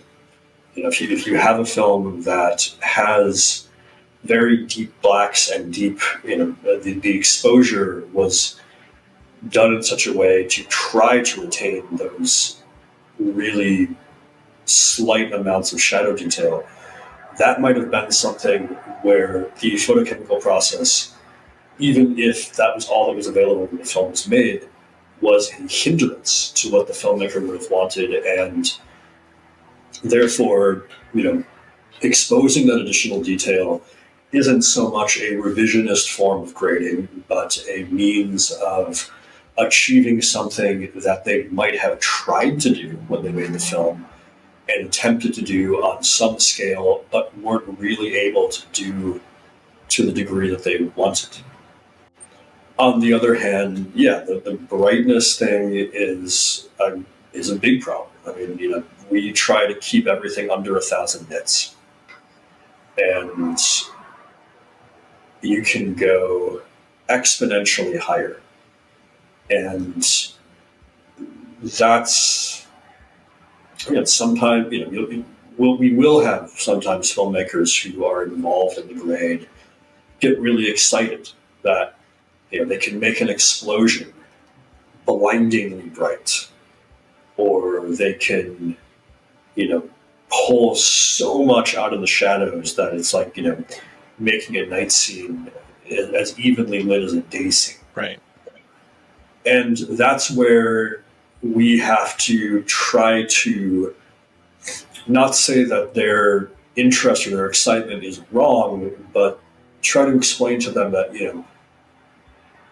people who love your film love it in part because maybe of the thing that you think is a detriment or not as good as it could be. So let's try to find a middle ground. Let's try to get those really bright whites or those really stretched blacks in there, but in a way that doesn't feel egregious. And can I jump into something? Because I think we just went to Color Lab, and I'm going to say there's a gentleman who came in who was a lab worker. Oh, the zero cut guy. Yes, exactly him. But he came in, and just randomly, we were talking with the Color Lab people who are all very film literate and care about this stuff. And he came in, and he kind of was just like, restoration, huh? Well, I don't like what they're doing these days with this 4K, UHD, HDR. And he to be perfectly honest, he was learning these terms out willy-nilly, like he didn't care, but he knew exactly what he was talking about. I think he was a photochemical guy and a cinematographer, and he was someone who knew what film looked like when it came out. I mean, everybody has these perceptions, but there's something sacrilegious. Even it's very new in the archiving space or the preservation space too, to actually say, let's not go from, let's not just do this because it's less scratches. Let's do it because there's way more information to actually glean from the actual OCN. That is the film. I think both of us have that opinion. But if you have the OCN, so the counter though, and this is something again I've discussed ad length with Bob Morawski, who everyone again hopefully listening to this knows. Academy Award-winning editor, but as he would hopefully agree, more importantly, running Grindhouse Releasing and doing some of the best home video releases out there, period, from anyone. Hands down, including all of the Vinegar Syndrome releases, every other release coming out from any label, anywhere in the world, I would argue this year. The best release of the year, Hollywood 90028. I'm so excited it's out finally. And that was, again, like Bob, tangented again, but that was like a project that Bob has been wanting to do or had been wanting to do for decades. probably 20 years. Anyway, digression. So Bob and I have had numerous conversations about whether by going to the original negative, we are in that alone presenting the film in a way that it was never intended to be seen.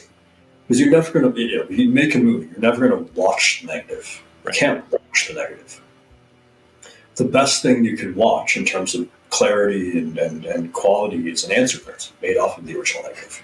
But that's still one generation down, and then you have printed through negative grain, which is harsher, versus the very, very fine and soft print grain. And then you also have generational loss.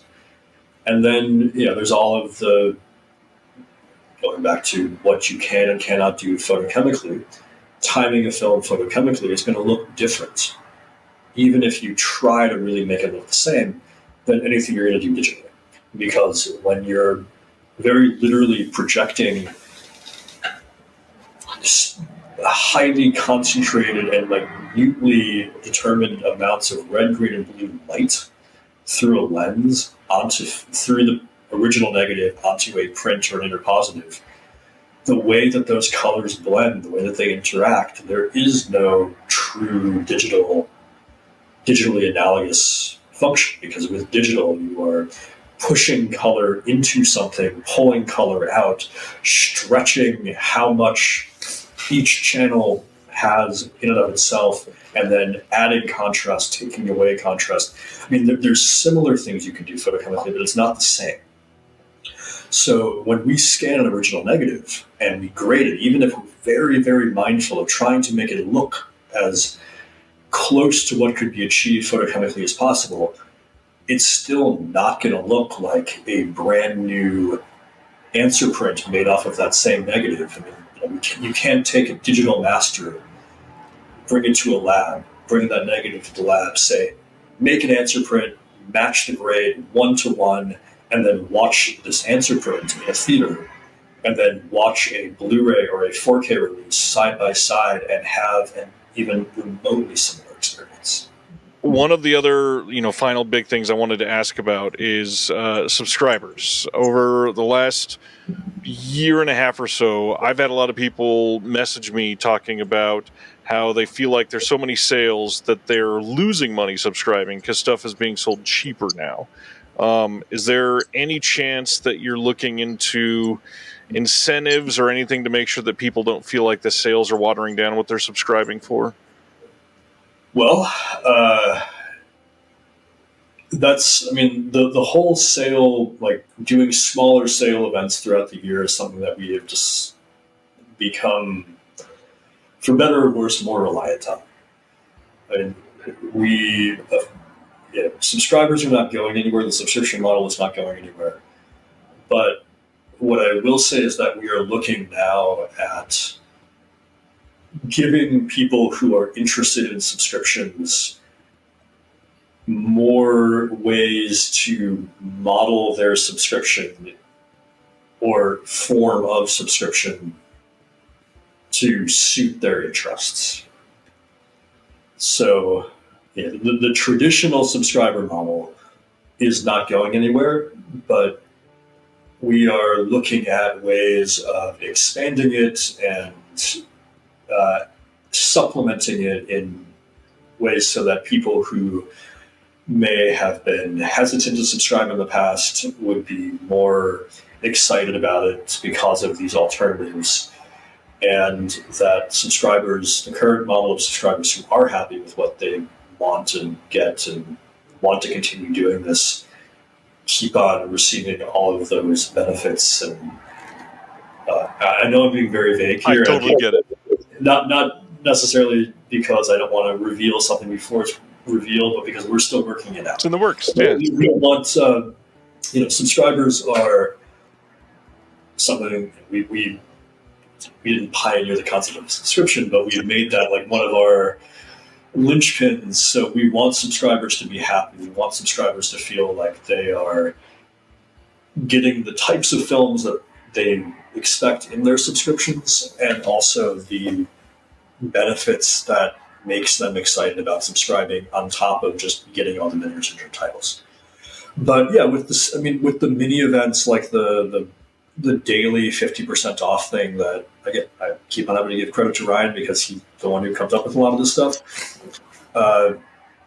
It's in some ways it's a necessity, because if we rely only on the halfway sale and the Black Friday sale, we end up in these peaks and valleys. And it's the response to a lot of these mini sales or like shorter events or like product specific types of events has been really strong.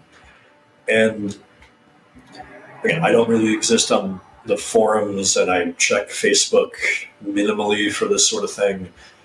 But luckily we haven't, at least in terms of emails and direct communication, gotten a sense that subscribers are upset by this sort of thing. I mean, hopefully that is indicative of the majority of subscribers.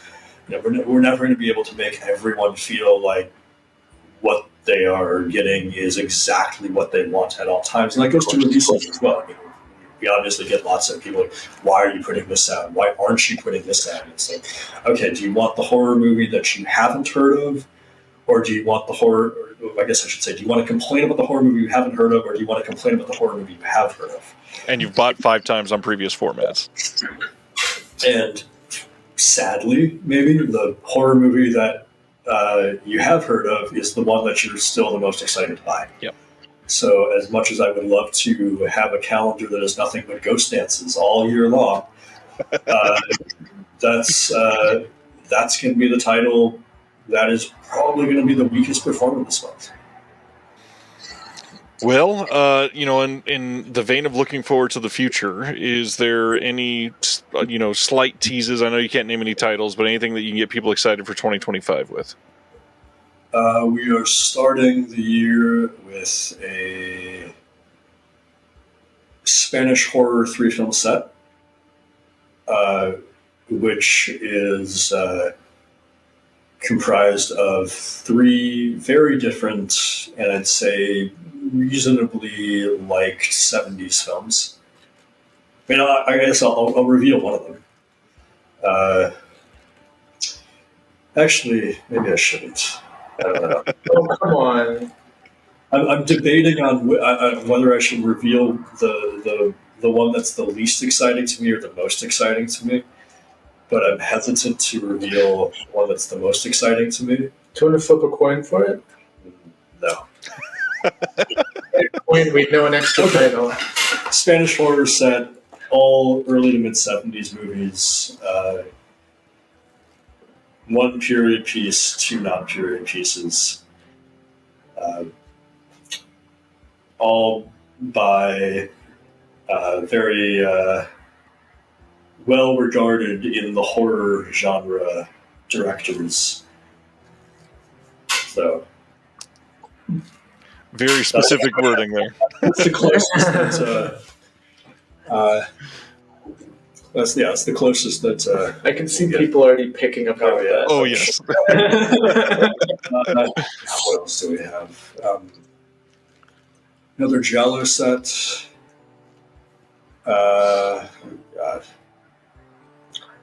A movie that I really hope does well, because it's another one that was years in the making of getting the rights. Then we finally found the negative, and it's like one of these just demented, it's British actually, films that is. I watched it for the first time a few years ago, and it's like, I need this one.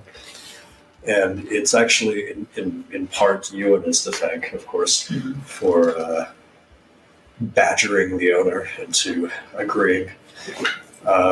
He's super charming, so I get that. Yeah, he's great to work with. He's a consummate professional. He is our in-house grammar police, even though Officer tries to compete for that. Apparently. Yeah, apparently. With a comma afterwards. Yeah. So many. Oh, yeah. Yes. So we were going through the QC and the sleeves for the November sex titles.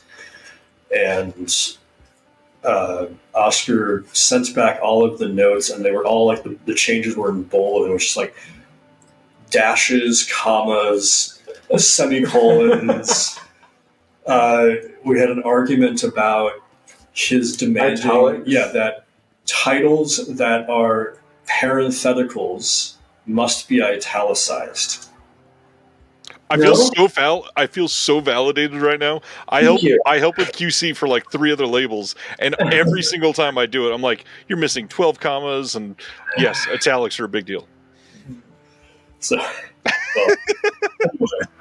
the email was just like the text and then just bolded grammatical notes. But normally Ewan is the one who's like the final word. Like whenever it's cover QC day, Ryan almost always sends me like a panic text of, "Has Ewan looked at these yet?" And I just then I just write to you like, "Are you able to look at the covers?" And like, "Looking at them now." And then all of his very, very detailed notes of like, I noticed the copyright symbol has 2 spaces between it on this one, but only 1 space on this one. Yeah, like he's great in that regard. Thanks. That's awesome. Well, I mean, that's all I got today, gentlemen. Thank you so much for your time. Joe, especially, thanks for going outside your comfort zone and being on video and doing one of these. Yeah. Well, it was enjoyable. I liked the more probing questions, or the less like let's celebrate everything questions. I like a challenge. I like to be put on the spot. Well, that, and a lot of these are, what's the one film you would love to put out? And it's like, yeah, we've heard Joe talk about a lot of that stuff before. And my usual answer is I can't remember, or I'm not going to say. Well, again, I hope the sales, extremely successful for you guys. I've been a long-time subscriber myself, and it's been a joy to see the growth. And I just can't applaud you enough to see what you've been able to do in 12 years in physical media is kind of astonishing. Well, hopefully we'll have many, many, many more years to go and hone in on just putting more movies out. I mean, that's every day we get new stuff in terms of either rights or materials, and it's like, here's a new area that we can explore. Right. Thank you for watching The Disconnected. On the way out, make sure that you are subscribed to the channel, that you've liked the video, and that you've copied the link to be able to share it with someone else that may appreciate this.